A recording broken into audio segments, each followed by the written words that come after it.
Japan అంటే ఉదయించే సూర్యుడు, పురాతన సాంప్రదాయాలు, ఆధునిక జీవన విధానం ఈ రెండూ కలిసిన అద్భుతమైన ప్రదేశం ఇది. ఇక్కడ భూకంపాలు వచ్చినా ఈ దేశ ప్రజల మనోబలం మాత్రం చెక్కు చెదరదు. జపాన్ ప్రజలు ఎక్కువ కాలం జీవించడానికి, అలాగే వారి కష్టపడే తత్వానికి పెట్టింది పేరు. ఈ దేశపు టెక్నాలజీ, చదువుకునే విధానం ప్రపంచ స్థాయి ప్రమాణాలతో ఉంటుంది. సుమో కుస్తీ పోటీలు, సమురాయి చరిత్ర ఈ దేశానికి ప్రత్యేక గుర్తింపు.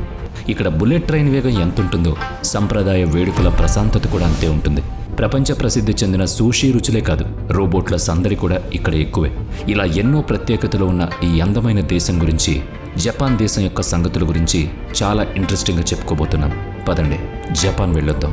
జపాన్ అనేది తూర్పు ఆసియాలో ఉన్న ఒక ద్వీప దేశం. అంటే సముద్రం మధ్యలో ఉండే దీవుల సమూహం. దీన్ని జపాన్ ఆర్కిపెలాగో అని పిలుస్తారు. ఎందుకంటే వేల సంఖ్యలో ఉన్న దీవులన్నీ కలిస్తేనే ఈ దేశం ఏర్పడింది. ఇవన్నీ పసిఫిక్ మహాసముద్రంలో ఆసియా ఖండానికి తూర్పు తీరంలో ఉన్నాయి. ముఖ్యంగా ఈ దేశం 4 పెద్ద దీవులతో ఏర్పడింది.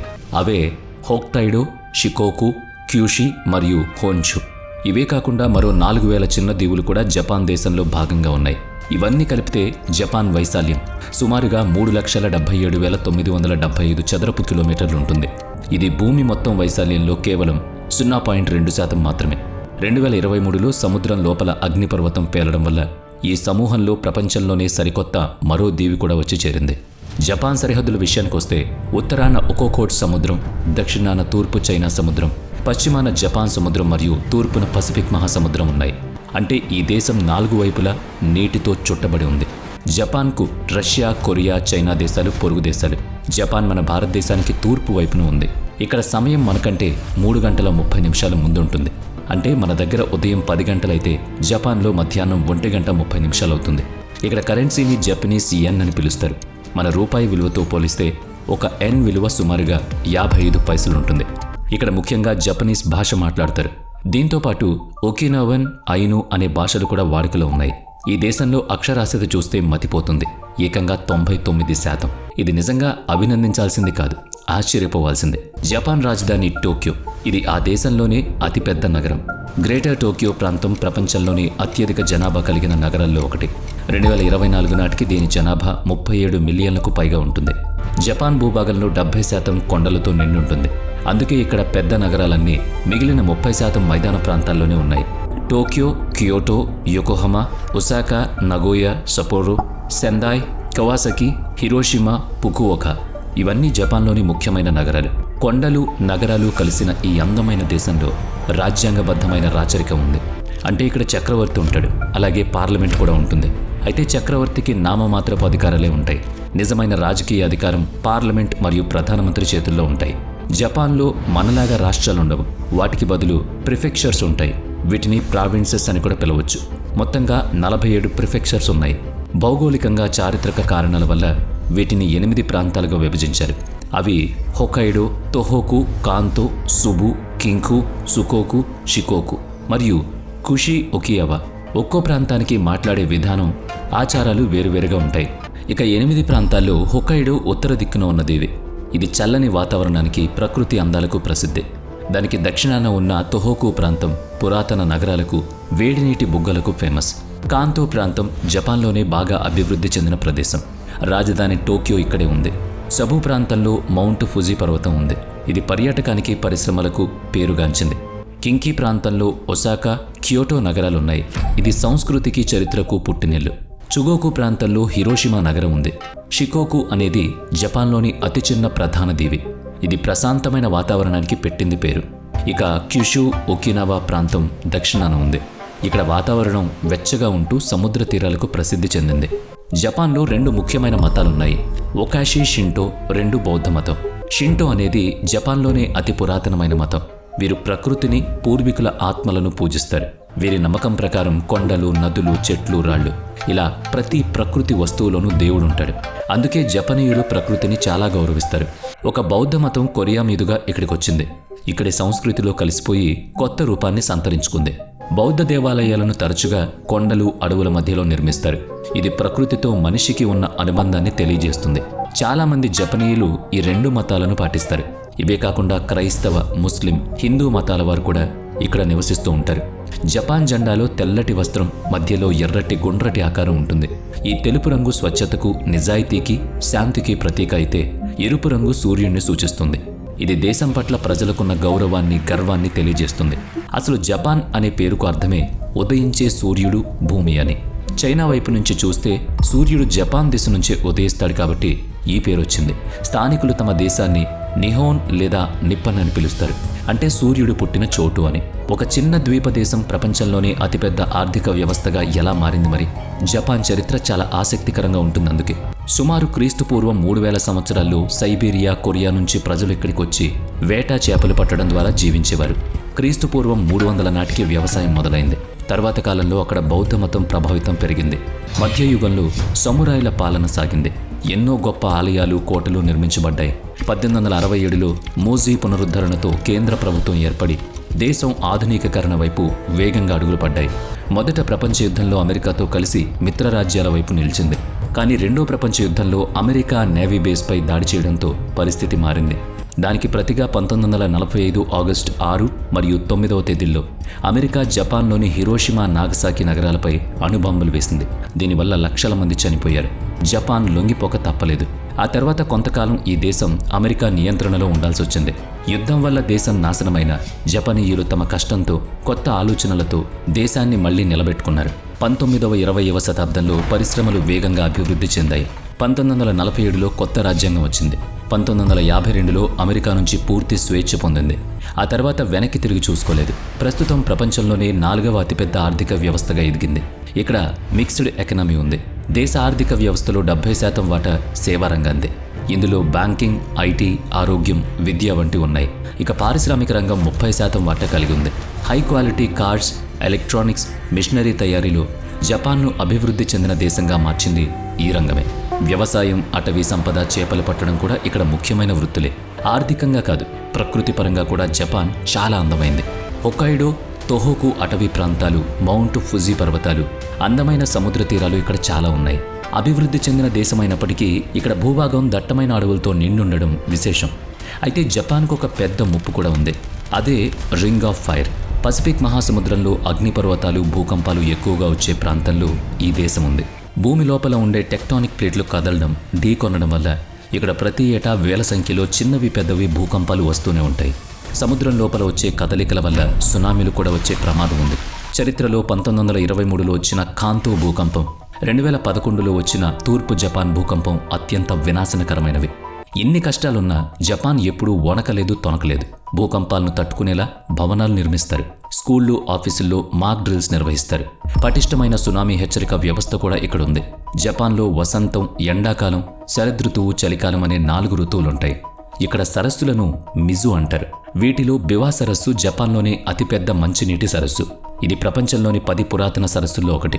ఈ బివా సరస్సు వయసు సుమారుగా 40 లక్షల సంవత్సరాలని అంటారు. క్యోటో నగరానికి, దాని చుట్టుపక్కల ప్రాంతాలకు మంచినీటిని అందించే ప్రధాన వనరు ఇదే. అలాగే కసుమిగోరా సరస్సు జపాన్లోని 2వ అతిపెద్ద సరస్సు కాగా, మషు సరస్సు జపాన్లో అత్యంత స్వచ్ఛమైన సరస్సుగా భావిస్తారు. ఇవే కాకుండా సరుమా, ఇనావాషిరో, కొయాసువా అనే సరస్సులు కూడా ఉన్నాయి. జపాన్లో నదులను కవా లేదా గవా అని పిలుస్తారు. ఇక్కడ అన్నిటికంటే పొడవైన నది షినానోగావా. దీని పొడవు 367 కిలోమీటర్లు. 2వ పొడవైన నది టోనేగావా. వీటితో పాటు సాయిగవా, నరే, యమసే, కిసో, ఎక్కుగావా అనేవి కూడా ఇక్కడ ముఖ్యమైన నదులుగా పిలువబడతాయి. ఇక జలపాతాల్ని వీళ్ళు టాకీ అని పిలుస్తారు. జపాన్లో ఎత్తైన కాలానుగుణ జలపాతం హన్నోకి టాకీ. దీని ఎత్తు 487 మీటర్లు. ఇక్కడ సహజంగా వేడి నీళ్లు వచ్చే నీటి గుంటలు కూడా ఉంటాయి. వీటిని ఒన్సెన్ అని పిలుస్తారు. ఇక సరస్సులో నదులే కాకుండా ఇక్కడ పెద్ద పెద్ద పర్వతాలు కూడా ఉన్నాయి. అందులో జపాన్లోనే ఎత్తైన పర్వతం మౌంట్ ఫుజీ. దీని ఎత్తు సుమారు 3776 మీటర్లు. ఇది హోన్షు దీవిలో ఉన్న ఒక క్రియాశీల అగ్నిపర్వతం. ఇది సుమారు 26 లక్షల సంవత్సరాల క్రితం ఏర్పడింది. చివరిసారిగా 1707లో బద్దలైంది. ప్రస్తుతం శాంతించి ఉన్న, భవిష్యత్తులో మళ్లీ బద్దలయ్యే అవకాశాలు లేకపోలేదు. జపాన్ సంస్కృతిలో ఈ పర్వతానికి చాలా ప్రాముఖ్యత ఉంది. షింటో మతంలో దీన్ని పవిత్ర పర్వతంగా భావిస్తారు. జపాన్ కళల్లో, సాహిత్యంలో కూడా దీని గురించి వర్ణించారు. ప్రతి ఏటా వేల మంది ప్రజలు మౌంట్ ఫుజీని ఎక్కుతూ ఉంటారు. ఎందుకంటే దీన్ని ఎక్కడం వల్ల ఆధ్యాత్మిక స్వచ్ఛత లభిస్తుందని వారి నమ్మకం. ఈ పర్వతం చుట్టూ ఉన్న దేవాలయాలు, సరస్సులు దీని అందాన్ని మరింత పెంచుతాయి. దీనికున్న సాంస్కృతిక ప్రాకృతిక ప్రాముఖ్యత యునెస్కో దీన్ని గుర్తించేలా చేసింది. జపాన్లో ఉన్న 3 పవిత్ర పర్వతాల్లో మౌంట్ ఫుజీ ఒకటి కాగా మిగిలినవి మౌంట్ టాటే మరియు మౌంట్ హకు. ఇలాంటిదే మరొక పర్వత శ్రేణి జపనీస్ ఆల్ప్స్. ఇది జపాన్ మధ్య భాగంలో ఉంది. హిడా, కిసో, అకైషి అనే 3 పర్వత శ్రేణుల కలయికతో ఇది ఏర్పడింది. వీటి అందం యూరోపియన్ ఆల్ప్స్ పర్వతాలను పోలుంటుంది. ఇక్కడ లోయలు, శిఖరాలు, సరస్సులతో పాటు వేడి నీటి గుంటలుంటాయి. జపాన్ జీవ వైవిధ్యంలో కూడా చాలా సంపన్నమైంది. ఇక్కడ Japanese maple, red pine, cherry blossom వంటి చెట్లు పెరుగుతాయి. అలాగే గడ్డి భూములు, చిత్తడి నేలలు, తీర ప్రాంతాలు, పగడపు దిబ్బలు కూడా ఇక్కడ ఉన్నాయి. జంతువుల విషయానికొస్తే జపనీస్ మాకాక్ కోతులు, జింకలు, ఎర్ర నక్కలు, ఎగిరే ఉడతలు ఇక్కడ ప్రత్యేకమైనవి. పక్షుల్లో బుష్ బ్రార్లర్, స్వాలో, గ్రీన్ ఫెజెంట్ ఇలాంటి రకరకాల పక్షుల్ని చూడొచ్చు. ఇక ప్రకృతిని ప్రేమిస్తూనే టెక్నాలజీని వాడడంలో జపాన్ది ప్రత్యేక శైలి. జపాన్ టెక్నాలజీ వల్ల మన జీవితం ఎంతో సులభంగా మారింది. ఇక్కడ హోటల్స్, రెస్టారెంట్లు, ఆసుపత్రులు, ఫ్యాక్టరీల్లో రోబోలు పనిచేస్తూ ఉంటాయి. ఇవి భోజనం వడ్డించడం, రోగుల బాగోగులు చూడడం, వస్తువులు తయారు చేయడం వంటి పనులు చేస్తూ ఉంటాయి. ముఖ్యంగా ఫ్యాక్టరీలో వస్తువులు తయారు చేయడానికి, ప్యాక్ చేయడానికి రోబోట్ల వాడకం చాలా ఎక్కువ. వైద్య రంగంలో ఆపరేషన్లు చేయడానికి డాక్టర్స్కి సాయంగా, అలాగే వృద్ధులను చూసుకోవడానికి కూడా రోబోలు ఉన్నాయి. కొన్ని హోటల్స్లో గదులు శుభ్రం చేయడానికి, చెక్ ఇన్, చెక్అవుట్ చేయడానికి రోబోల్ని వాడతారు. కొన్ని రెస్టారెంట్స్లో ఆర్డర్ తీసుకోవడం, వంట చేయడం, వడ్డించడం కూడా ఇవే చేస్తాయి. ఇక సెక్యూరిటీ గార్డులుగా అయితే విపరీతంగా వాడతారు. అలాగే electric rice cooker, blu ray disc, Walkman వంటి ఎన్నో ఎలక్ట్రానిక్ వస్తువులను జపాన్ ప్రపంచానికి అందించింది. మనం ఈరోజు చూసే ప్లాస్మా టీవీ, ఎల్ఈడి టీవీలు కూడా జపాన్ టెక్నాలజీ నుంచే వచ్చాయి. ఇక రవాణాలో ఇక్కడి బుల్లెట్ రైళ్ల గురించి ప్రత్యేకంగా చెప్పుకోవాలి. అత్యంత వేగవంతమైనవి మరియు సురక్షితమైనవి. వీటి గరిష్ట వేగం గంటకు 320 కిలోమీటర్లు. కనురెప్ప వేసేలోపు ఒక నగరం నుంచి మరో నగరానికి చేరుకోవచ్చు. అలాగే గాల్లో వేలాడుతూ వెళ్లే చిబా అర్బన్ మోటోరైల్ ప్రయాణం ఒక కొత్త అనుభూతినిస్తుంది.